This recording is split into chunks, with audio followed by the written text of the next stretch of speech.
Joining me now is Republican Senator and former presidential candidate Marco Rubio. Senator Rubio, good to see you. Thanks for joining us. Thanks, Jake. So just a few days ago, you told a reporter, quote, one of our NATO allies right now that faces the greatest threat of ISIS is Turkey. I would not be surprised over the next few weeks to see major ISIS operations within Turkey itself, unquote. Senate Intelligence Committee, did you know of a specific threat, and is there hard evidence yet that this was in fact ISIS?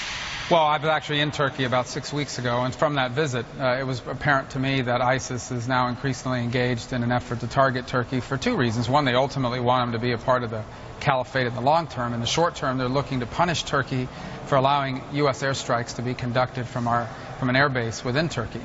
And so they've made that abundantly clear. And of course, there's a lot of refugees and a lot of transit across the border happening as well. And so that is an easy opportunity to embed people within those communities to conduct these sorts of attacks. So Turkey has been a prime target for them, and what they've sought to do and seek to do in ISIS is to target areas that hurt the Turkish tourism industry, which has already been hurt badly.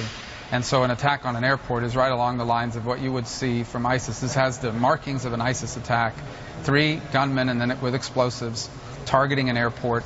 The Turks believe it was ISIS. I think you saw from the president's comments today that he basically believes it's ISIS. And well, I'm not pointing to any intelligence to say that. I'm telling you that I believe it's ISIS as well. Okay. ISIS directed, not just inspired, directed. ISIS directed, interesting. But you didn't know of any specific intelligence about this incident? Well, I think it's generally known, right, including in my visit there in Turkey a few weeks ago, and ISIS has made it abundantly clear over a long period of time that they intend to strike within Turkey, and have been looking to do so for quite a while. Obviously, if anybody had known about a specific attack of any sort, you would hope actions would have been taken to prevent it.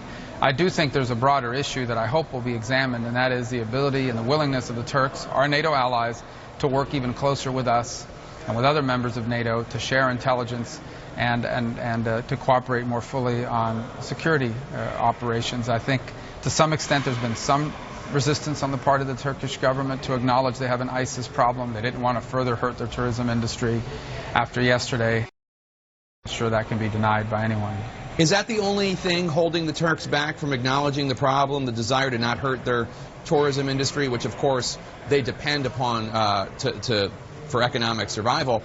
Is it also possible that the Turkish leaders have kind of played this game of footsie with extremists, and that's also one of the reasons that they don't want to acknowledge this problem? And for instance, they have these very porous borders with Syria that a lot of officials, including yourself, I think, have complained the Turks don't do enough about. Yeah, that was true about a year and a half ago. Over the last 6 to 8 months, the Turks have improved border security to the point where we're now having trouble getting humanitarian assistance into Syria because of it. But whatever the motivations may be, I think it's important now not just to acknowledge that this issue exists, but to work more closely, I hope, with the United States in the sharing of intelligence information and in combining on our strategy on how to address it. This will not be the last attempt on behalf of Daesh, of the Islamic State, to try to launch further attacks to debilitate Turkey. It is an easier target for them, a more permissive environment. And so sadly, I'm not surprised about what happened yesterday, and I anticipate you could see more efforts to do the same in the months to come.